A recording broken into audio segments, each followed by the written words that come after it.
You're listening to What She Said, a podcast for bloggers and creatives hosted by me, Lucy Sharif, a freelance journalist living in London.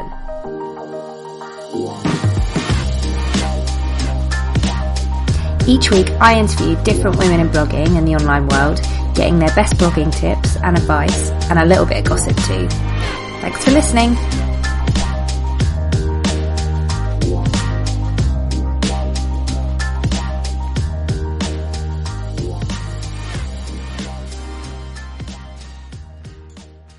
Welcome to episode 9 of What She Said, where I chat to Beverley from Pack Your Passport.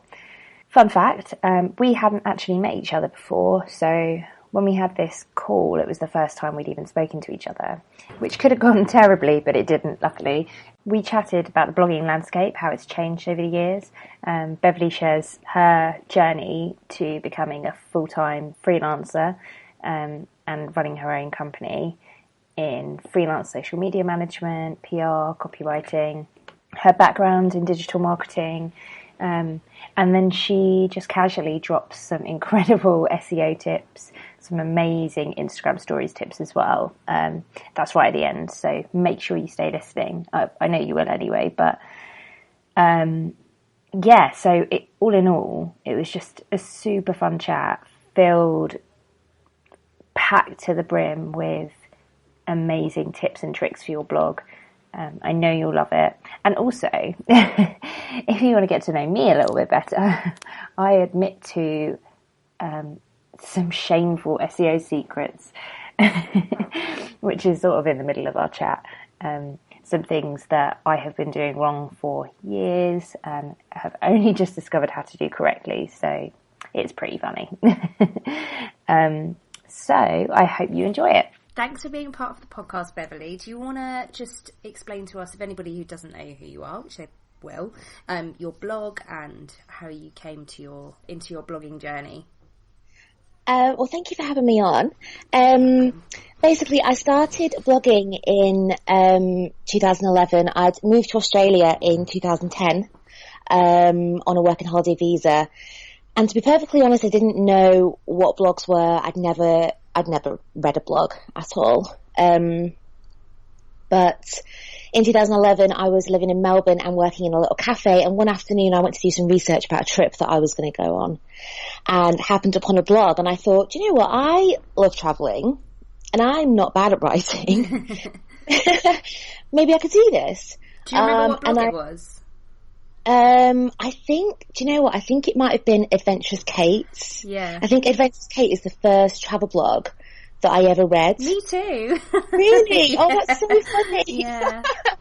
She's really, really great. And I looked at it and I thought, I wasn't hoping to replicate what she does at all, because at that time I was actually traveling, with my now ex-boyfriend. Mm-hmm. But I thought, yeah, I love travelling and I love writing and I'm not bad at writing. Maybe I could do this. So in true Beverley fashion, I jumped straight in without, giving it a second thought. Literally just sat, I didn't even have my own laptop. I just sat in an internet cafe drinking cocktails, in a really dark basement bar. And I just got on Blogger, basically. I think it was Blogger. Yeah, I just got on Blogger, really bad theme. That was the Google one, wasn't it, Blogger? Yeah, the Google one, yeah. So I basically just did all that. And then I got on Twitter. I'd never been on Twitter before. I got a Facebook page. I was barely on Facebook anyway. And that's kind of how it all started. And then I continued just using Blogger for about 6 months. Yeah. And then decided that, I actually really like this. And I knew that I'd built kind of a really nice community up on Twitter. There were quite a few. So Monica was one of the first people that I followed on Twitter and we became friends because of that. Yeah. Monica Stott, the travel hack, for anybody who doesn't know. Yeah. She's mentioned, I think, in every single podcast episode. She's so great. She's awesome. There were a few kind of bloggers at that time that I was really, good friends with on Twitter. And I thought, I'm really enjoying this. I really want to do this properly. So, I contacted another blogger who kind of put together a proper website for me and I bought the domain and, that's kind of how I started. And that was all when you were still in Australia? Still in Australia, yeah. So 2011, I moved to New Zealand in June 2012, and moved to Auckland and just continued the blog really. I still needed, I wasn't making much money from it and I still needed to, work. So I lived in New Zealand for a year and then I moved back to the UK and I thought I'm going to move to London. So I moved to London and, got a job as a PR consultant, which I absolutely loved. And still, continued to run the blog. And then after 3 years of being in London, I decided to move back to Leeds because that's where I went to uni. And, it was, last June. So it kind of got to a point where I absolutely love London, but, I just wanted a place of my own. I wanted to leave, and I knew that in the future I wanted to go freelance as well, and I knew from being the person I am that I wouldn't be able to do that in a shared house, and I'd need my own space. So in January this year I went freelance, and here we are. It's super exciting. So I wanted to talk to you a little bit about your freelance career because so the blog post that you wrote, was it this week or last week, the freelance mistakes that you basically not mistakes that you made, the things that you ignored, the rules that people say. I found that really, really interesting because I'm freelance as well, and I didn't realise that I was actually completely breaking these rules also. Well, I didn't either until I read so much. I kind of had zero notice about going freelance because I unfortunately lost my job, and I kind of thought, you know what, now would be a perfect time to do it. I've always wanted to work for myself. I've got a bit of leeway, financially. Why don't I try it? So I went freelance with basically 1 day's notice, because I unfortunately lost my job, but I thought because I had a bit of leeway financially. So I thought, you know what, I've always wanted to do this. Now would be a really perfect time to do it. I've got this opportunity. I still looked for other jobs just to, keep my foot in, but I just kind of went for it. But I did loads of research. I read up on what I need to do and how to sort, like being self-employed out, that kind of thing. And so much of the advice was, you need somewhere out of your home or separate from your home to work. And I was like, well, I can't afford that. I've only just started freelancing, and my flat, I live in a small 1-bedroom flat. The only space for my desk is between my lounge and my kitchen in this massive kind of like open plan room. So I was like, sorry, can't do that. Then it's something like save for 3 months. I was like, well, I had no idea I was going to lose my job, so sorry, can't do that one either. And there was so much advice that made me feel as though I was doing it wrong. And I think when you're freelance, there is no right or wrong. I think you have to do what feels right for you. And that's why I wrote that post. And just because I didn't want other people to feel as though they had this rule book to follow, when really, when you go freelance, the rule book's kind of like, throw it in the bin and do what you want and do what works for you, which I'm sure you've done as well. Yeah, you just have to find your own rhythm as well, don't you? Yeah, definitely. Some people really, really like working from their bed in their pajamas, and other people really like to get up and start the day as if they were kind of commuting and all the rest of it, and put makeup on. I personally sometimes, especially if I have like a day of pitching, I feel like I have to put lipstick on. I don't know why. It makes me feel like the same. It makes you feel as though you're like I don't know, in inverted commas, a proper work, like a proper person. A proper person. Yeah. That is a really good tip for everyone out there. Man, woman, whoever's listening, put some lipstick on. Stick some red lipstick on. It makes you feel so confident. Yeah, it really does. It really does, though. So, your background in PR, which must be absolutely invaluable as a blogger as well as a freelancer. What kind of gems have you gleaned from your time in digital PR? Oh God, that's a massive question. Yeah, sorry. So when I worked in PR, it was very much SEO based digital PR. So the content that we were creating was very much it was based on data. It was data led, research led. We'd make these beautiful pieces for clients that were interactive. And then I would go out and try and get them coverage. So, that's really where a lot of my experience came from. And it was only when I moved up to Leeds, and got a job that was more traditional, PR, that I really did that side of things. But I think it's really interesting having worked on both sides. So obviously I've been a blogger since 2011. And I had no PR experience then. I'd done my degree at Leeds Uni, in media and marketing. Mm-hmm. But of course, so much has changed since I graduated. God, yeah. So I graduated in 2007. And obviously the principles behind marketing will never change. People will always buy things for a reason, and you sell to people in a certain way for a reason. But the method in which we're receiving all of these, marketing messages has completely changed. When I was at uni, there was no Twitter.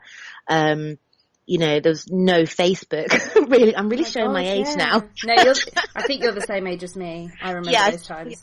Yeah, I think we are. So the way that we're receiving these messages is completely different, and there were no blogs, really. It just wasn't a thing. So I've kind of had to teach myself, but because it's something that I'm really interested in, PR and social media, it not only helps with being a blogger, because you can see things from both sides. And obviously now that I do PR freelance and also social media freelance as well, it really, really helps having just been really passionate about it and just kept on learning about it, basically. Just speaking about just blogging, you've obviously been blogging since way back when. What have you found have been the biggest stumbling blocks for you along your journey? Do you know what? I think the biggest stumbling block for me has been consistency. Really? Yeah, I think that I would probably be further along in blogging if I'd just kept it up, if I'd committed early on to doing at least one post a week. And I wish I'd done that from the start, but as you probably know, life gets in the way, and sometimes you just don't feel like blogging, you don't feel like writing. And I feel as though I didn't really have my business hat on for a very long time. I do now, and I try to be as consistent as possible. But when you've got a full-time job, I had for most of the time that I've run in my blog, it's difficult to commit sometimes, definitely. Yeah, it's really hard. Funnily enough, I was talking to Sophie Cliff last night, and I was asking her how the hell she manages with a full-time job. I do not understand. Every day for the most part. She's on fire. I love it. Yeah, it's incredible. I couldn't do it. I'm the same as you. I just couldn't do it.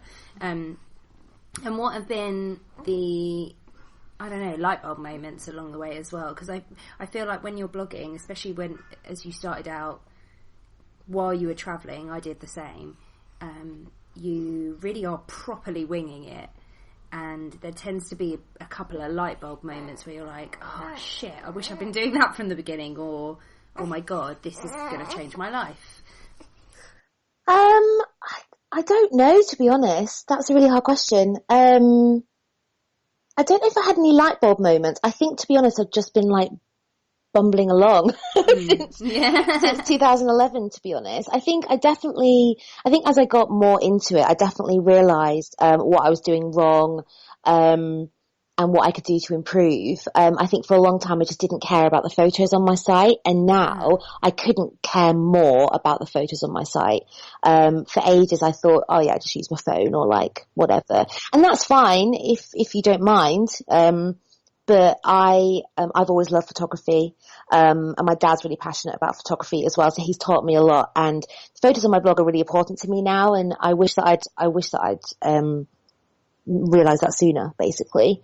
But yeah, I can't think of any kind of like light bulb moments I had, apart from that I knew I wanted to take it more seriously. I knew that I wanted to make more of a success of it because I was spending so much time on it. I thought, if I'm going to spend this much time on this website, and away from my family and friends at some point, then I ought to try and make it at least a little bit successful. So how did you do it? Because you did make it successful, and you're a freelancer. You have obviously like quite a massively broad freelance. I don't know how to say it. Like, you've got a separate website for your Yes. blogger outreach and consultancy and Yeah. the PR side of things, but also you are a successful blogger. Like, that stands alone. You've won awards and you go on press trips and stuff like that. So for a newer blogger, they would definitely be looking at you and saying, how did you get there? Isn't it funny though that when you're there, it kind of just feels like, no. I know. It doesn't feel that way at all. That's so funny. I think that's I completely understand it, but I think that's really probably comforting, reassuring for newer bloggers. That you always feel like there's someone more successful. Absolutely. And you always feel as though you're never quite getting it right, or I don't think you ever get to a point in any career where you're like, do you know what, I've made it now.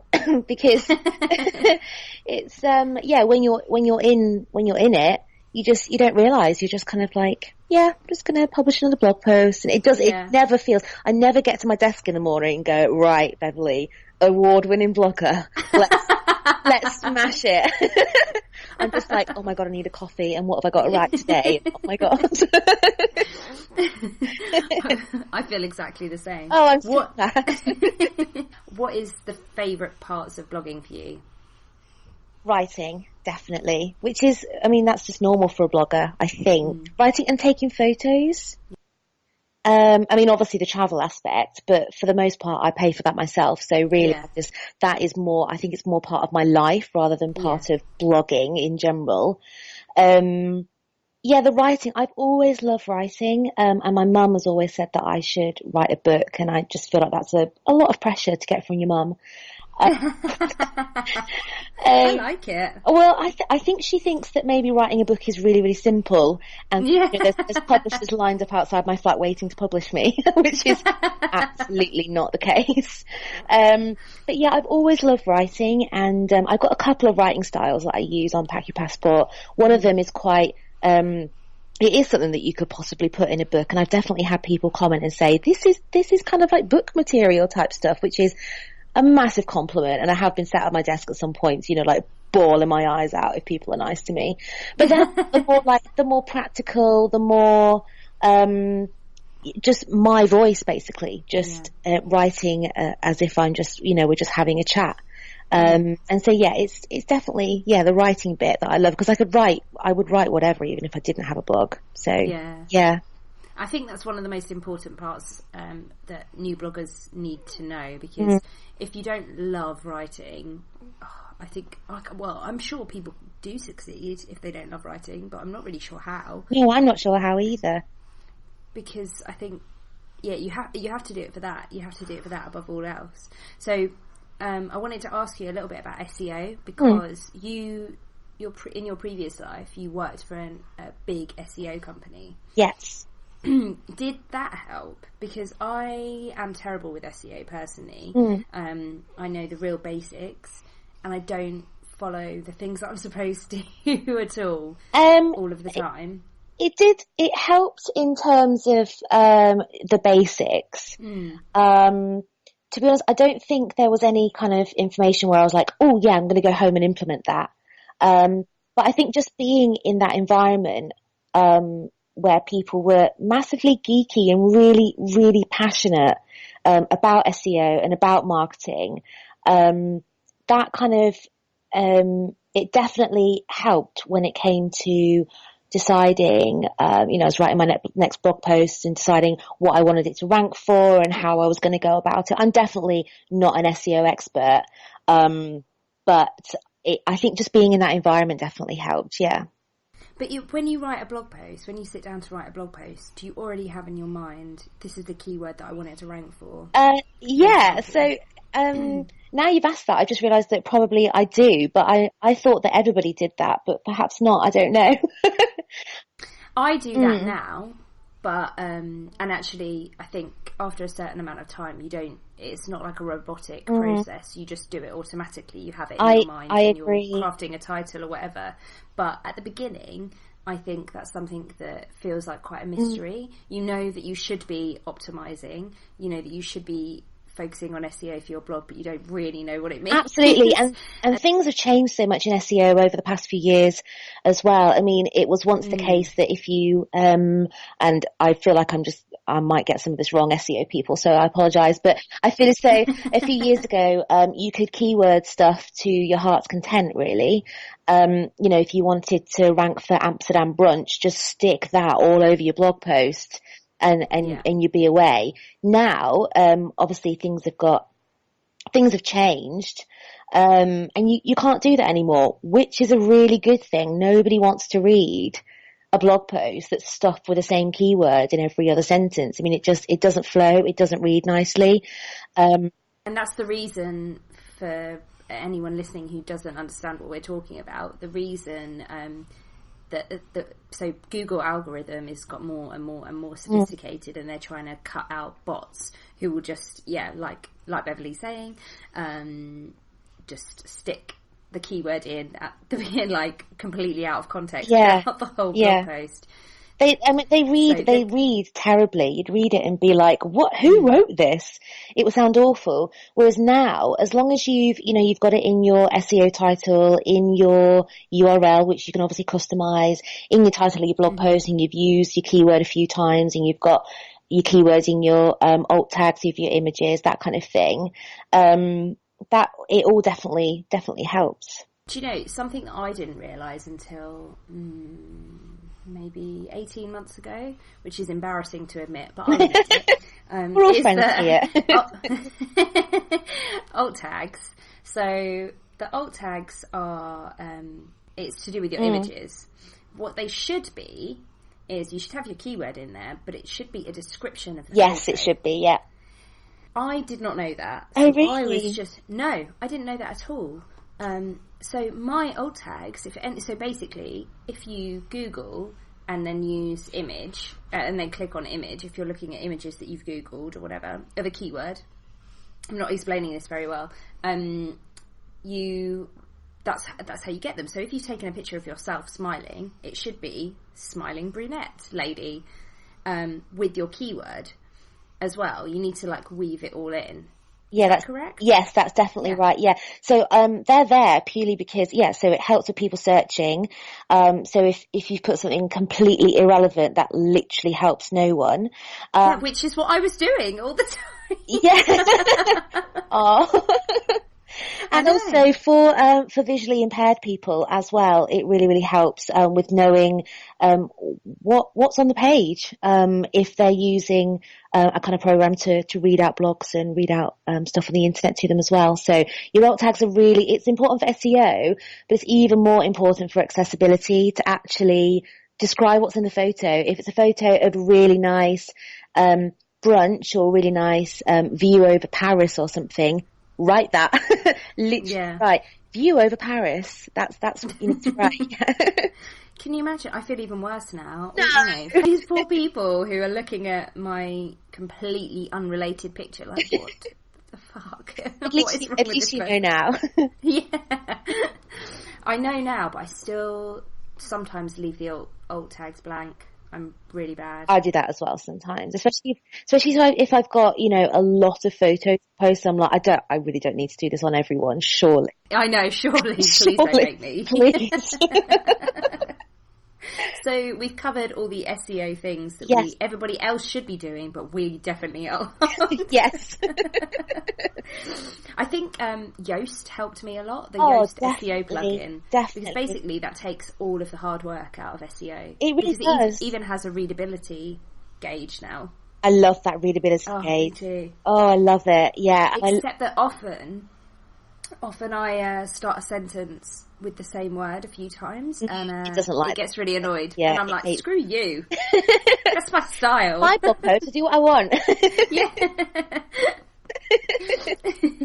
Are there any other amazing plugins? Because I would imagine that the majority of people do use WordPress. I think people are starting to use Squarespace a lot now. Yeah, I think on WordPress, Yoast is what I use, all the all-in-one SEO pack. Mm-hmm. But I've been using Yoast for absolutely years, and I just, like you say, it's so simple to use, and it really does. It helps with your SEO, and it helps spell it out for you. It literally says, what do you want this to rank for, and gives you, help with your titles and things like that. It will tell you, do you know what, you've used this keyword this many times, that's fine. You've got X amount of no followed links, X amount of followed links. It will say things like, your SEO title's fine, but you might want to move your keyword to the front. And I never do that because it just never fits. But that really does help, and I think for new bloggers as well, when you've really no idea what you're doing in terms of SEO. And SEO, I mean, it's not the most important thing in the world, but if you want your blog to be successful outside of Twitter and outside of sharing your blog posts on social media, or outside of the blogosphere even, then it helps. It definitely helps to really do it properly, and to widen your audience. Really, if you're ranking for stuff, and ranking for things that are relevant to what you write about and what you're passionate about, then people are going to find you. Yeah, I mean that's basically it, isn't it? It's kind of taking off the invisibility cloak. Yeah, absolutely. I think a lot of bloggers get into a little bit of a rut of writing for other bloggers, and that's totally fine. There's nothing wrong with that, but it does limit you somewhat because, you know, Joe Blogs looking for a holiday, if you're writing about travel, or, you know, just somebody, say this in inverted commas, a normal person looking for makeup tips or whatever, they might not be on Twitter and Facebook, and they might not even be following you and not even know you exist. So SEO is very important for that. These are amazing tips. I forgot, I had a really good point then, and I've completely forgotten it. Sorry. No, you're fine. It's my fault. It's baby brain. My point was actually about something else that shamefully I didn't know. Yes, got it. So I wanted to ask you, working with brands, specifically with your blog, when you're doing partnerships and stuff like that, no follow links and do follow links and things like that can be a minefield. It is an absolute minefield. Yeah. Can you explain it in a nice layperson's way? Because I didn't even realise until last year that you have to use no follow links if it's like an affiliate link, or if it's something, you know, if it. Yeah. I don't even know if that's correct. Yeah, I think it is. Yeah. The in layman's terms, if you've been paid for something, then it needs to be a no followed link. And why does it need to? That's a really good question. As I understand it, it's to do with the fact that so no follow literally means it's like an instruction to the the spider, the spider bot. Exactly when they crawl your site, they'll look at links and they'll follow them. And if you say don't follow this link, it will stop. It won't follow it. That's exactly. So it's like it's counting it as irrelevant. Yeah. And for whatever reason, if you get paid for something, I think it's to do with the company shouldn't get extra rewards from Google for paying you. I think that's what it is. I'm sure somebody will correct me, but it's a massive minefield. And even having worked in SEO, it's difficult because things are changing all the time. I mean, when I worked as a PR consultant, we were primarily working with journalists, so we really had no kind of like connection with stuff like that.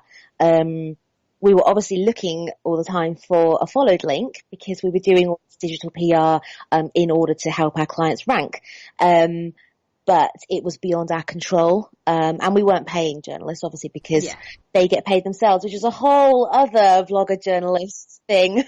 Yeah. That's interesting, actually, the difference between a blogger and a journalist, I think. Yeah, definitely. And obviously because you are a journalist as well, you can see both sides of that as well, I should think. Yeah.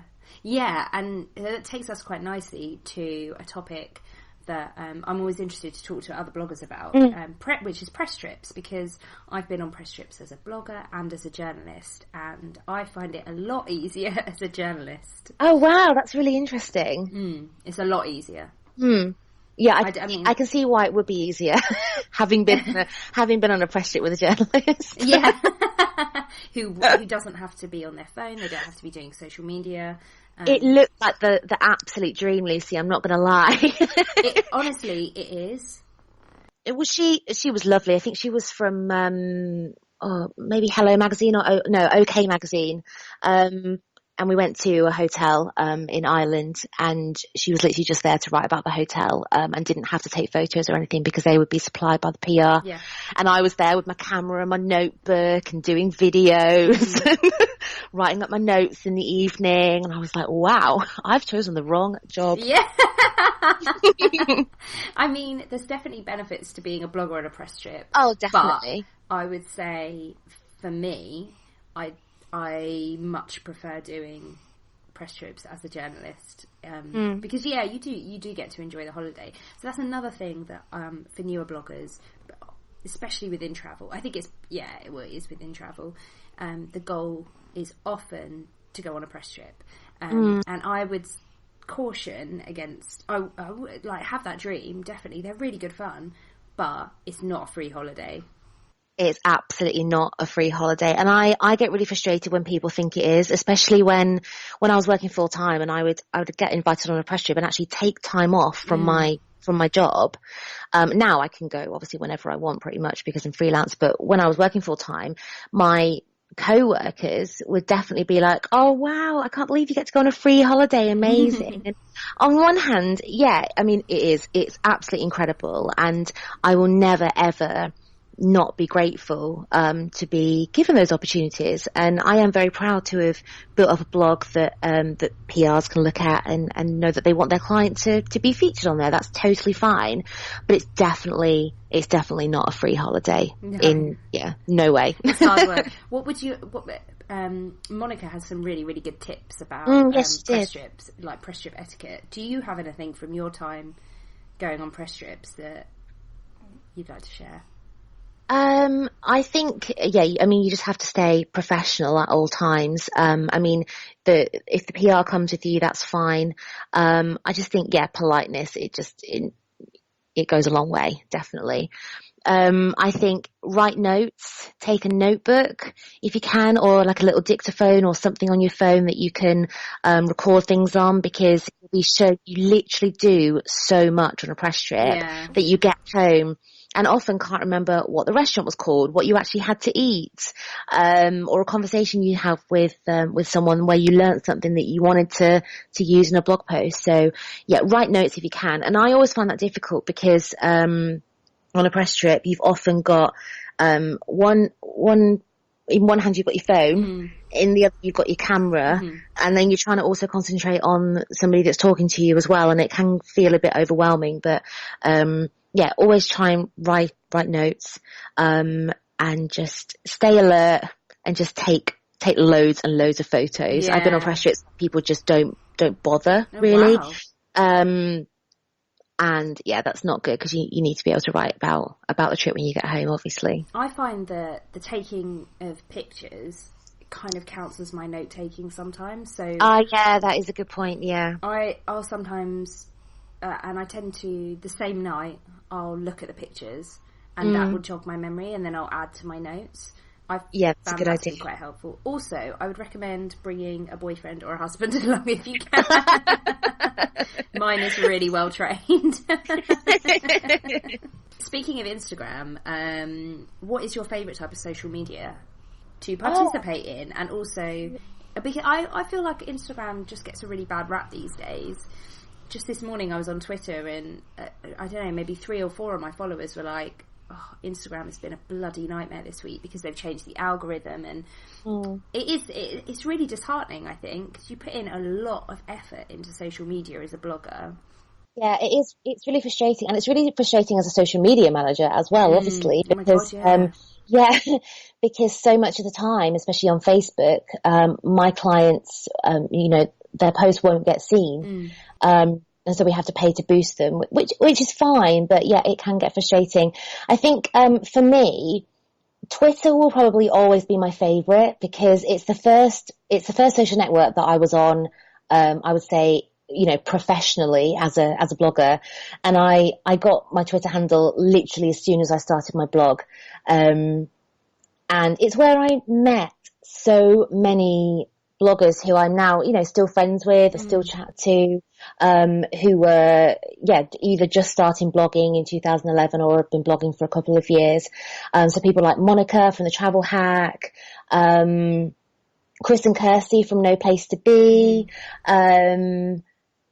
Chris from, he runs a backpacking blog and he lives in Australia now, obviously one of my favourite places.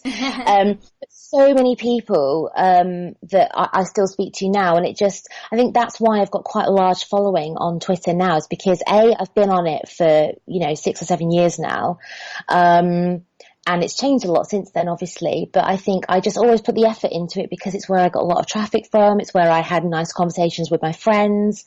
And I really, really liked it. I love Instagram though, because it's really nice to be creative with it. I absolutely love using Instagram stories. When they first came out, I absolutely love it. When they first came out, I was like, oh no, it's just, why are they trying to be Snapchat? This is awful, because I tried to use Snapchat about a year ago and I thought this is not for me. And I realized, why am I trying to build a brand new following on a brand new network when I've already got a following on Instagram? Why am I trying to do something else? If I'm going to build up a following, I want to concentrate on this one thing. So I got rid of Snapchat and, started using Instagram a bit more. And then when stories came out, I was not on board, but now I absolutely love it. And genuinely, I think I might be obsessed with Instagram stories. Oh, me too. I love it. Yes, not just me. No, I love it. I love doing them. I love trying to be creative. I love them. What are your top tips for stories? Oh, this is interesting. Okay, so I think mix it up a bit. So do videos. And also do, your boomerangs and your still photos as well. I think try and be really creative with it. Don't just, it's tempting to just stick any old crap up, but, try and be as creative as you can. For me, when I publish new blog posts now, I specifically go into Canva, which, side note, also a dream for bloggers. Oh, yes, Canva. Yeah. Yeah. Very useful. So I go into Canva and I make Instagram story slides. Do you? That's brilliant. That's a really good tip. Yeah, and the reason I do that is because you see brands doing it, and I think it's important to use Instagram stories to show a behind the scenes person and to show what you're really like, because I think that really helps in terms of building an audience and a relationship with your followers. However, I think if you look professional, people are going to want to read your blog post. Instagram's not great at driving traffic because you can't really link, except if you've got that swipe up magic, which I don't. No, I don't have that either. No. So I just think it's fun to do that. I think it's better to look more professional. That's really clever. That's such a good tip. So basically, sorry, go on. No, you go on. So what I normally do is I normally make a Pinterest image on Canva anyway to go at the end of my blog post, and what I do is I just scale that down. Or redo it in Canva for the dimensions of an Instagram story slide. Yes, because you can do that. You can do the magic, can't you? Yeah, it's actually called magic, like magic button or something.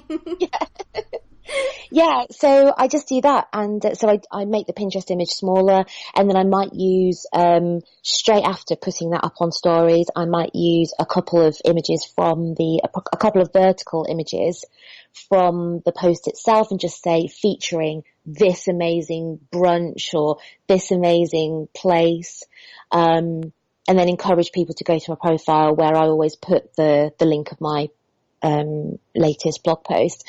My biggest Instagram story tip though is from a follower who messaged me after I've been doing a few talking to camera videos on Instagram stories, and it really hadn't crossed my mind, which I think is a massive privilege on my part. It hadn't crossed my mind about accessibility, to be perfectly honest with you. I think it's something that people unfortunately don't think about, but they definitely need to think about more. My biggest tip is, if you're going to talk to the camera, at least annotate something from what you're saying. Okay. Because and by that you mean write something like, I'm chatting about this, or I often will say click through because this is boring mother chat. Yeah. I've seen you do that, and yeah, I mean, I'm always interested in what you have to say anyway, but Thank you. yeah, I can see why you do that, but I just think it's really important, because often I'm watching Instagram stories on, on a train or something. I can't have people chatting. But for the most part, for people that aren't watching and just listening, it's good to at least put what you're talking about, or, having a rant and then have your rant, but at least people know. They know where they want to switch the sound on or whatever. And actually, Instagram stories have this really cool little emoji now, and it says sound on. Yes, I love that. So which is really useful. So sometimes I use that because exactly the same. If you're a lot of people will be watching Instagram stories on their commute. And they need to know if they need to put their headphones in. Yeah, exactly. So where can everyone find you online? So my blog is pack-your-passport.com. Note to new bloggers, if you haven't already bought your domain name, don't buy one with hyphens. It's a really bad idea. It's just really bad. On Twitter, I'm PCK Your Passport, and everywhere else I'm Pack Your Passport. Perfect. Thank you very much. Thank you so much, Lucy. Thanks for listening to What She Said. And if you like this episode or any of the other episodes, please think about giving me a lovely rating on iTunes. I really appreciate it. If you want to connect with me, head over to my blog, wanderloose.com, or hit me up on Twitter, Instagram, or Pinterest, where I'm at wanderlooseblog.